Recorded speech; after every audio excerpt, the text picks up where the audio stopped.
की आदेश बांदेकर आपणा सगळ्यांचं मनापासून स्वागत करतो। प्रत्येकाच्या आयुष्यातला एक महत्त्वाचा टप्पा असतो तो म्हणजे लग्न। आणि या लग्नावरती बोलण्यासाठी आज आपण दोन कुटुंबांना या ठिकाणी बोलवलेलं आहे। आजपर्यंत आईच्या घरी असणारी ताई लवकरच लग्न करून सासरी जाणार आणि मग सासर आणि माहेर तिला आयुष्यभर सांभाळावं लागणार। मधुरिमा शिवाजी दौड मुलुंडला राहणाऱ्या आणि त्याचबरोबर आदित्य अनिल खांबेकर हे सुद्धा मुलुंडलाच राहणार। सगळं मुलुंडमध्ये काय दडलंय जाणून घेऊया।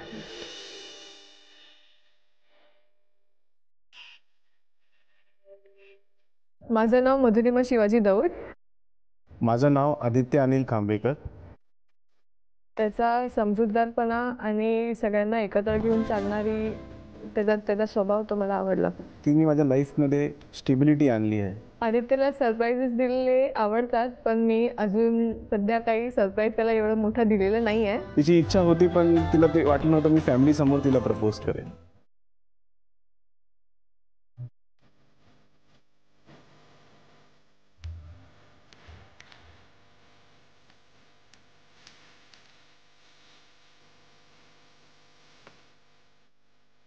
माझी आदित्यकडून अशी अपेक्षा आहे की त्यांनी सगळ्यांसोबत प्रेमाने राहावं, त्याच्या घरच्यांची माझ्या घरच्यांनी सगळ्यांची काळजी घ्यावी, आईला सांभाळून घ्यावं आणि आम्ही दोघांनी एकदम सुखाचा मजेत संसार करावा। आमच्या लग्नानंतर आमच्या नात्यात मला फरक नको आहेत ॲक्च्युली जास्त।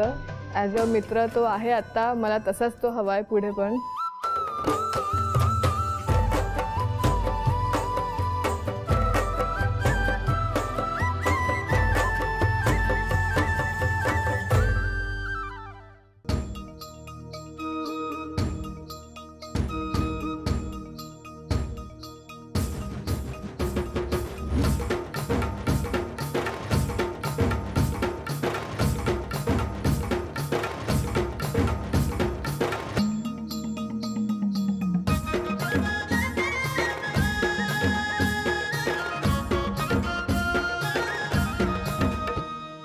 द्या ओळख करून सगळ्यांची। हे माझे वडील शिवाजी दौड। नमस्कार। माझी आई मनस्विनी दौड। नमस्कार। माझ्या होणाऱ्या सासूबाई संगीता खांबेकर। ही मामाची मुलगी रिद्धी। नमस्कार। ती आदित्यची बहीण। नमस्कार। अनुजा तिचे मिस्टर। नमस्कार। हे आदित्यचे मामा मामी। नमस्कार। नमस्कार। आणि ते माझ्या मावशी मृणालिनी पाटील आणि काका विनय पाटील। नमस्कार। नमस्कार। मग उखाडा वगैरे पाठ केलाय का? आहे, तुम्ही म्हणाल तर बोलते। अरे घ्या ना, नक्की। लग्न कधी आहे? 8 डिसेंबर। अरे आलं, जवळ आलं। हो, जवळ आलं। बरोबर, आपली प्रॅक्टिस तरी होईल उखाड्याची। घ्या। शेतात पेरले बाजरी आणि गहू, बर लग्नाच्या आधी त्यांचं नाव कसं घेऊ? नका नको। चांगलं झालं तुम्ही। हा नमस्कार। तुम्ही पण घेणार आहात का? हो घेतो। मग घ्या, क्या बात आहे। आकाशात उडतो पक्ष्यांचा थवा, मधुरिमाचं नाव घ्यायला बोला। उखाणा कशाला हवा? अच्छा अच्छा, मला वाटलं 1000 रुपये ठेवा म्हणता की काय। बरोबर। तुम्ही मुलुंडमध्येच? हो। शाळा मुलुंडमध्येच। कुठली? Saint Mary's. आणि तुमची? शेरॉन इंग्लिश हायस्कूल बरं। मुलुंडला। किती लांब होत्या म्हणजे घरं दोघांची? घरं आम्ही एकाच सोसायटीमध्ये राहतो। बरं करता। आणि कितवा मजला? वेगळ्या वेगळ्या बिल्डिंग्स आहेत। मी 5व्या मजल्यावर, त्यांचं 6व्या मजल्यावर। 6वा मजला। आता काय करता तुम्ही? आता मी मार्केटिंगमध्ये आहे, सेल्स प्रोफाईल आहे माझी। आपण काय करता? मी लॉजिस्टिक्समध्ये एक बिझनेसला हेड करतो। बरोबर। कशी झाली सुरुवात? आमची माझी अनुजा ह्याची बहीण, ती माझी लहानपणीची मैत्रीण आहे। 15 वर्षांपूर्वी आम्ही भेटलो। मैत्रीण? हो। मग असंच तिचं आता रिसेंटली लग्न झालं आहे, तर लग्नानंतर असंच आम्ही भेटलो, गप्पा मारत होतो असं लग्नाबद्दलच। तर तिने असंच विचारलं की दादाशी बोलू का मी, तुम्ही विचार करता का म्हणून। मग मी घरी गेले, आईवडिलांची चर्चा केली, ते बोले बघ हा बोला, भेटा। आणि याच्यावर आम्ही विश्वास ठेवायचा? हो, खरं आहे हे। काय खरं आहे काय हो? आता खरं काय ते सांगा। नाही असंच आहे। इथेच घेऊन जाई ना सायप्रसच्या गल्लीत? नाही असंच झालंय। ती तिच्याबरोबर फिरून। नाही मला सांगा, किती वर्ष झाली तुम्ही त्या कॉम्प्लेक्स मध्ये राहताय? आम्ही 15 वर्ष। तुम्ही? 15। हो बरोबर आहे। 15 वर्ष एकत्र आहात, भेटताय रोज। नाही, रोज आम्ही भेटत नाही. मी तिला माझी बहिणीची मैत्री म्हणून ओळखतो बरं. आणि ती पण मला मी अनुजाचा दादा म्हणूनच त्याला ओळखायचं. Very good. पण बाकी काय असं मनात नाही. काहीच मग नाही. आत्ता सगळं हे घडलं. हो हे स्क्रिप्टेड नाही वाटत तुम्हाला असं लिहून आल्यासारखं सगळं? खरं आहे की आमच्यासाठी सांगण्यासाठी असं आहे? नाही नाही खरं. खरं आहे. पण मग कोणी कोणाला विचारलं की थेट घरूनच असंच त्या तिच्याकडून आलं. मग नंतर आम्ही घरात त्यांनी पण घरात डिस्कशन केलं, मी पण केलं. मग आम्ही त्या दिवशी संध्याकाळपासूनच बोलायला सुरुवात केली एकमेकांशी. ह्याला किती वर्ष झाली? आता 3 महिने 3 झाले. महिने 3 महिने? हो. मग अगदीच नवीन आहे. हो हो हो ना? म्हणजे मला तर 15 वर्षापूर्वीचं वाटलं शाळेतलं. नाही ना? बिलकुल. पण कसं असतं, आता लग्न होणार आहे, बरोबर आहे, दोन्ही कुटुंबांनी मान्यता दिलेली आहे. अशा वेळेला काय पुढचं, काय जबाबदारीचं काही टेन्शन वगैरे असतं का? जबाबदारीचं टेन्शन आहे. आपण स्वतःच्या घरात एवढं रिस्पॉन्सिबली राहत नाही जेवढं आपल्याला तिकडे आता आईला सांभाळायचं. म्हणजे एक जबाबदारी असते, ती गोष्टी समजून घ्यायच्या, कामं असतात. नंतर ह्याच्यावर पण भरपूर रिस्पॉन्सिबिलिटीज आहेत. काय काय हो काय काय? वडील मी 5 महिने मे 30th मेला वडील गेलेत माझे. बरं. 2 वर्षापासून आजारी होते. तर वडील गेल्यानंतर बऱ्याच घराची रिस्पॉन्सिबिलिटी मोठा मुलगा असल्यामुळे आलेत. तर मम्मीला इमोशनली सांभाळणं वगैरे, तर ते करता करता मग बहिणीचं लग्न होतं, ती पण आत्ताच झालं आमचं.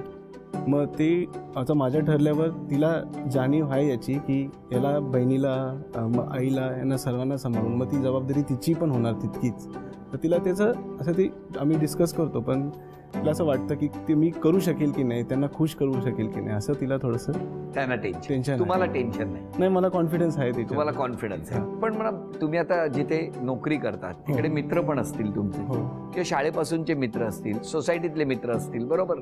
लग्न ठरलं ना की जनरली असं म्हणतात की बाबा का रे, काय वाट लागते रे लग्नानंतर वगैरे. तर तुमचे असे कोणी लग्न झालेले मित्र आहेत? हो बरेच आहेत. काय सांगतात ते तुम्हाला? अभी जितना जीने का है जी ले. हं? 8 दिसंबर तक जितना जीने का है जी ले. बाद में शायद तू खेलने भी नहीं आएगा, जिम भी नहीं आएगा. का हो असं? का का का असं सांगत असं? मी तर त्याला तेच बोलते, आत्ता जसं आहे तसंच पुढे पण तसंच राहील. लाईफ एन्जॉय करायची बस. काय हो, तुम्हाला वाटतंय असं? हो, ते लाईफ एन्जॉय करायची पण माझ्याप्रमाणे. ते कंडिशन स्टार राहिलं ते. किती मस्त जेन्युइन उत्तर दिलेलं आहे. हा? हे नाही सांगितलं तुम्ही, पुढचं ते स्टार नाही सांगितलं आम्हाला. हो ना? तो स्टार त्यांनीच ऍड केलाय. त्यांनी ऍड केलाय. पण यांचा स्वभाव कसा आहे? खूप छान, शांत आहे.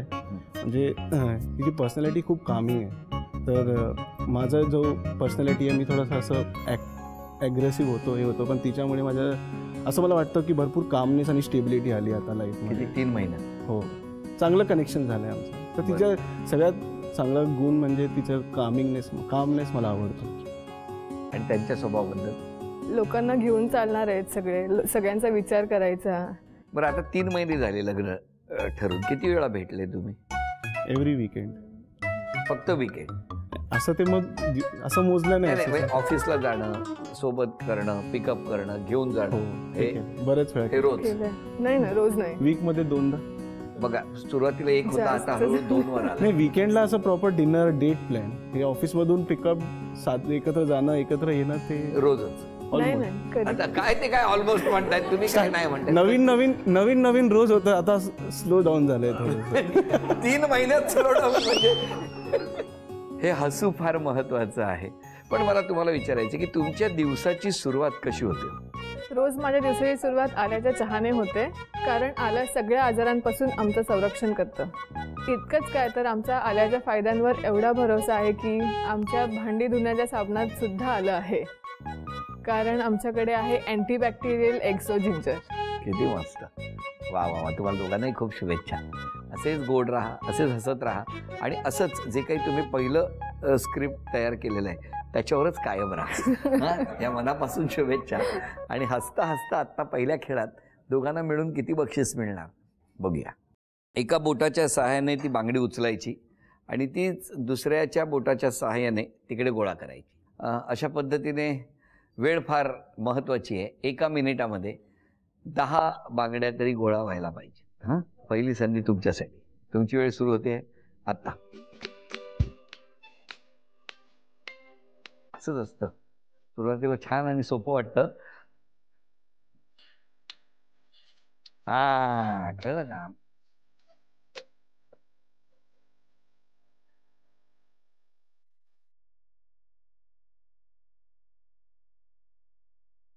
6 9 8 7 6 5 4 3 संपलेलं नाही तुम्ही पण. हा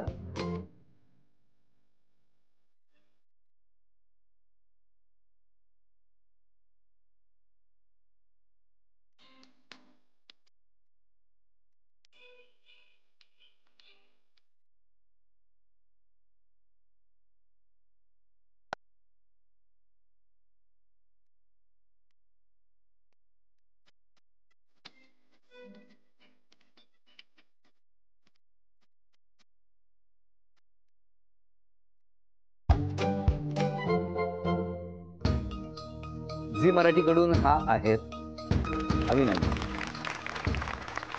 आता जरा घरातले काय म्हणतात ते ऐकूया. तुमच्यापासून सुरुवात. लहानपणापासून मुलगी संस्कारी आहे. 2 मुली आहेत, ही मोठी आहे, छोटी आहे. आणि आजोबा आजींचं तिच्यावर बऱ्यापैकी संस्कार आहे. आणि कॉम्प्लेक्समध्येच आदित्यच्या बहिणींनी आयडिया दिली, त्याच्यानंतर मला आवडलं. मी दोघांना घेऊन जवळ 2 तास एक मीटिंग केली, बऱ्यापैकी चौकशी केली, सगळं व्यवस्थित विचार दिले घेतले, त्यानंतर मी ठरवलं. काय नाही, छान वाटतंय, जमलं ते. जशी ती 8 डिसेंबर जवळ येते, हो, काय होतं मनात, काय चाललं? जवळच असल्यामुळे एवढं काही असं वेगळं खूप काही वाटत नाहीये. आई खूप छान वाटतंय. इतके दिवस त्या सोसायटीमध्ये होता, पण कधी असं वाटलं होतं की असं काहीतरी घडेल? नाही, मुळीच नाही, थोडंही नाही. हे सगळा प्रकार 11 ऑगस्ट ते 15 ऑगस्टच्या मध्ये झालाय. 4 दिवसात. 11 ऑगस्टला संध्याकाळी माझी मुलगी आणि ती 2 तास गप्पा मारत होते. त्या दोघींनी गप्पा मारल्या. तिने साधारण गप्पा विचारल्या की काय चाललंय तुझं, लग्नाबद्दल बघते का, करते का, असं सगळं सांगितलं. आणि हिने पण तिचं न्यू मॅरिड लाईफ तिच्याबरोबर एक्सप्लेन केलं. छान वाटते असं ती सांगत होती. दोघींनी काय चर्चा केली काही माहीत नाही, मला घरी येऊन काही आयडिया दिली नाही. हे नंतर मला बाहेरून कळलं मुलीच्या मम्मीकडनं की असं असं झालंय. आणि मग खुश आहे? हो, खूप खुश. पाठी द्या. मुख्य भूमिका ज्यांची आहे. मला माहिती आहे माझा दादा कसा आहे, आणि त्याचंही आम्ही बघतच होतो. आणि एका पप्पांची रेस्पॉन्सिबिलिटी आणि मम्मीचं टेन्शन कमी करायचं, तर कुठली ना कुठली बघायची. आणि त्याचा नेचर मला माहीत आहे, आणि माझी मैत्रिणीचा नेचर पण मला माहीत आहे. तर परत मूळला आल्यानंतर मला असं वाटलं की आपण बघतोच आहे, तर ती कहाणी. आणि एक फ्रेंड म्हणून एक वहिनी होणार, एक फ्रेंड वहिनी होणार आहे, ही सगळ्यात मोठी गोष्ट आहे. आणि मी दादाला नेहमी सांगायची, माझी वहिनी माझी मैत्रीण असायला पाहिजे. बघा, माझी वहिनी माझी मैत्रीण असायला पाहिजे. पण तुम्ही हे नव्हतं कधी सांगितलं की माझी मैत्रीण वहिनी व्हायला पाहिजे. ते तुम्ही घडवूनच आणलं. झालं. हो ना. मी विश्वास ठेवतो की माझ्या मेवण्यांनी, म्हणजे जरी ते आता नाही आमच्यामध्ये, पण तरी त्यांच्या आशीर्वादामुळे हे सगळं घडून आलं समजतो मी. त्यांनी हे घडून आणलं आहे की एकाच कॉम्प्लेक्समध्ये एक इतकी चांगली मुलगी मिळणं, जी आम्हाला बघून सुद्धा मिळाली नसती. काय आनंद असतो ना. म्हणजे मला असं वाटतं ना, काय याला ऋणानुबंध म्हणतात. काही भेटीगाठी आहेत ना, या लिहिलेल्या असतात. आणि म्हणजे आता या बाबतीत तरी तसंच मला म्हणायचं आहे. म्हणजे किती तुम्ही स्क्रिप्ट लिहिलेलं असलं तरी सुद्धा माझं जे म्हणणं आहे ते हेच आहे की हे सगळं उगाच घडत नाही, ते घडायचं असतं. म्हणून त्यामागची सगळी प्रक्रिया झालेली असते. तुमचं 15 वर्षापूर्वी इथे राहायला येणं, एकत्रच राहणं, भविष्यात त्यांची मैत्री होणं, हे सगळं कुठेतरी ना, मला असं वाटतं की नेहमी ना हे योग जुळायचे असतात, म्हणूनच त्या घटना घडत असतात. तुम्हा दोघांनाही खूप शुभेच्छा आहेत. बरं, ह्या सगळ्या गप्पा सुरू असताना आता आणखी एक खेळ. या खेळामध्ये ना तुम्हाला अभिनय करायचा आहे, आणि अभिनय केल्यानंतर ते गाणं घरातले ओळखणार का आम्हाला बघायचंय. चला, तुमची वेळ सुरू होते आता.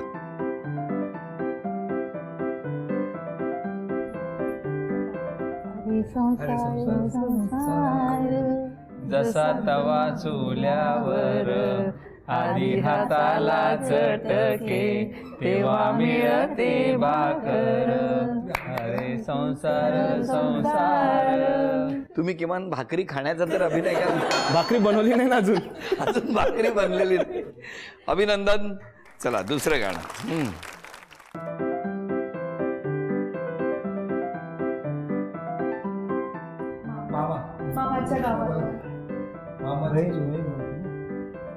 चोरीचा मामला. चोरीचा मामला हळूहळू थांबला. गाणं गायला तर बक्षीस आहे. 1 2 3 4. चोरीचा मामला हळूहळू थांबला. मामाही थांबलाय. गाणं गायला लागेल एवढं तर, जेवढं लिहिलंय तेवढं तर.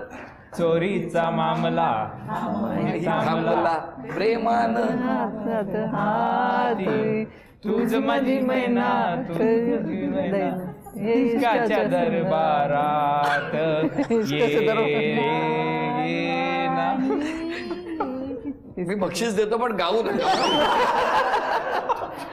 पण तुम्हाला एक सांगू, हे गाणं मी इतके वेळा ऐकलंय, पण मामांकडे मी बघत होतो आता, आणि मामानी मामीकडे बघून काय म्हणाले माहितीये का, तूच माझी दैना. ओ महिना म्हणायचं होतं तुम्हाला. चला अभिनंदन.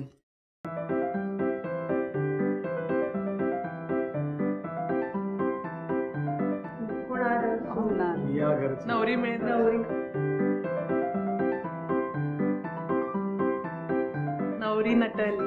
ही नवरी कसली, ही नवरी कसली, ही गोळ्यात बसली. मग तुमचं वैशिष्ट्य सांगू सगळ्यांचं मिळून. तुमच्या चाल लक्षात आहे, शब्द काही आठवत नाहीयेत, आणि त्यामुळे चाल शब्द पण थोडक्यात हाच आनंद असतो, हो ना. पण छान, अभिनंदन. चला झी मराठीकडून हे चांदीचं नाणं द्या. अभिनंदन. हा कुंकवाचा करंडा चांदीचा, अभिनंदन. आणि चांदीची तुळस तुमच्या घरात आलेली आहे, अभिनंदन. आज तुम्ही जर एक शब्द द्यायचा असेल त्यांना कॅमेऱ्याच्या समोर, किंवा प्रॉमिस करायचं असेल, तर कुठलं करा? मी नेहमी तुमची आणि तुमच्या कुटुंबाची काळजी घेईन. थोडक्यात उत्तरे द्या तुम्ही. मी तिची काळजी घेईन. म्हणजे घरी आल्यावर तिला असं परख नाही वाटणार, एकदम मिसळून छान. आईचा पण नेचर तसा आहे, तर आम्ही तिघं असं एकदम छान एक फॅमिली, कनेक्टेड फॅमिलीसारखं राहू. लवकर पटकन आल्याबरोबर. क्षमा मागायची असेल तर आज तुम्ही कोणाची? सगळ्यांचीच मागावी लागते. कधी ना कधी आपल्याकडून चुका होतातच कोणासमोर तरी, पण सगळ्यात जास्त आपण आईवडिलांसोबत राहतो तर त्यांच्या समोर जास्त चुका झालेल्या असतात, तर त्यांची क्षमा मागेन मी. मी वडिलांची पहिले, म्हणजे काही चूकमूक झालं, त्यांना काही वाईट वाटलं असेल माझ्या वागणुकीमुळे, आज ते इथे असले असते तर त्यांच्या समोर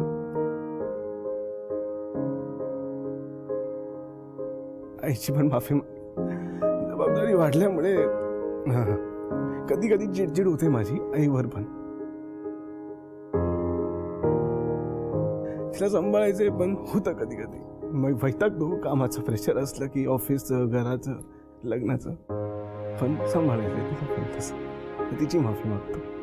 किती जेन्युअनपणा तुमच्यामध्ये ना, तो खरेपणा, निरागसपणा, तुमच्यातला तो एक दादापणा, आणि त्याही पलीकडे एक उत्तम माणूस असल्याचं हे उत्तम उदाहरण आहे. म्हणजे मी तुम्हालाही सांगेन की शोधूनही असा जावई सापडला नसता, आणि तसंच जावई सापडला नसता जसं मी म्हणतो, तसंच अशीच ही सून गृहलक्ष्मीच्या पावलानं तुमच्या घरात येणार आहे. काय असतं की आज तुम्ही बाबांना किती मिस करताय हे तुमचे जड झालेले शब्दच बरंच काही सांगून जात होतं, पण आज त्यांचा आशीर्वाद आहे, आणि तो आशीर्वाद उत्तरोत्तर तुमच्यासोबत राहून तुम्हाला खूप आनंद देणार आहे, आणि तुमची कायम भरभराट होणार आहे, हा मलाही एक विश्वास आहे. त्यामुळे तुम्ही मगाशी मस्त म्हणाला होतात यांच्या आई वडिलांकडे बघून, की जेव्हा जेव्हा मला कुठल्याही मार्गदर्शनाची गरज लागेल तिथे तिथे आज ते आहेत. म्हणजे बऱ्याचदा कुठली तरी गोष्ट करत असताना ना, ते पाऊल टाकू का नको, कारण इतके वर्ष काही विचारायला बाबा होते, आज ते नाहीत. अशा वेळेला आपण ते करूया की नको करूया, अशा वेळेला एक वडिलकीच्या नात्यानं तुम्ही त्यांच्याकडे बघत आहात. खात्रीने सांगतो, इतकं छान कुटुंब आहे, उत्तरोत्तर संपूर्ण घराची प्रगती झाल्याशिवाय राहणार नाही, कारण तुम्ही आहेत तसेच राहा. चला, अशा आनंदाच्या प्रसंगी आमची ताई सासरी निघालेली आहे, त्या ताईचा सन्मान करूया. झीसुद्धा यामध्ये थोडासा माहेरपणाचा वाटा उचलू पाहते. क्षण आलाय सन्मानाचा. झी मराठीकडून हा आहेर, अभिनंदन. झी मराठीकडून ही भेटवस्तू. सासरी निघालेल्या ताईला झी मराठीकडून चांदीची अन्नपोळी, आणि ताईला तथास्तु पुणे यांच्याकडून मिळते आहे पैठणी. अभिनंदन. या दोघांनाही शुभेच्छा देऊन आजचा भाग इथेच संपवूया आणि पुन्हा भेटूया अशीच एक पैठणी घेऊन होम मिनिस्टरच्याच पुढच्या भागात. नमस्कार.